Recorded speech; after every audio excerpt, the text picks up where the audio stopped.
Hi welcome to సినీ రంగం. అప్పట్లో ఆర్యా 2 పాటలు యూత్ని ఒక ఊపి ఊపేశాయని మనందరికీ తెలిసిన విషయమే. కానీ సినిమా మాత్రం అనుకున్నంత స్థాయిలో సక్సెస్ కాలేకపోయింది. ఈ మధ్య రీ రిలీజ్ పేరుతో పాత సినిమాలను రిలీజ్ చేస్తూ క్లాసిక్ సినిమాలు కల్ట్ క్లాసిక్ సినిమాలని తెగ వినిపిస్తుంది. ఆ కోవలోకి వచ్చిన సినిమానే ఆరెంజ్. ఈ మధ్య సినిమా రీ రిలీజ్ అయ్యి కల్ట్ క్లాసిక్గా నిలబడింది. ఇప్పుడు అదే విధంగా అల్లు అర్జున్, కాజల్ అగర్వాల్, నవదీప్ కలిసి సుకుమార్ డైరెక్షన్లో వచ్చిన చిత్రం ఆర్యా 2. ఈ సినిమాను రీ రిలీజ్ చేస్తున్నట్లు ఎస్విసిసి తన ఎక్స్ ఖాతా ద్వారా తెలియజేశారు. ఈ వార్త విన్న బాయ్ ఫ్యాన్స్కి నిజంగా పండగనే చెప్పుకోవాలి. ప్రస్తుతానికి ఐకాన్ స్టార్ అల్లు అర్జున్, అట్లీ కాంబినేషన్లో ఒక సినిమా వస్తుందని వార్తలు వస్తున్నాయి.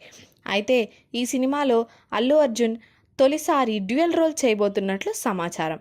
మరోవైపు అల్లు అర్జున్ త్రివిక్రమ్ కాంబోలో ఒక సినిమా రాబోతుందని అందరికీ తెలిసిన విషయమే. అయితే ఈ సినిమా మునుపెన్నడూ చూడని మైథలాజికల్ జోనర్లో ఉండబోతుందని తెలుస్తుంది. మరి అల్లు అర్జున్ ఆర్యా 2 రిలీజ్ చేస్తే ఎలాంటి రెస్పాన్స్ వస్తుందనుకుంటున్నారు? మీ అభిప్రాయాల్ని కింద కామెంట్స్ రూపంలో మాకు తెలియజేయండి. అలాగే ఇలాంటి మూవీ రిలేటెడ్ వీడియోస్ కోసం మా ఛానల్ని సబ్స్క్రైబ్ చేసుకోండి.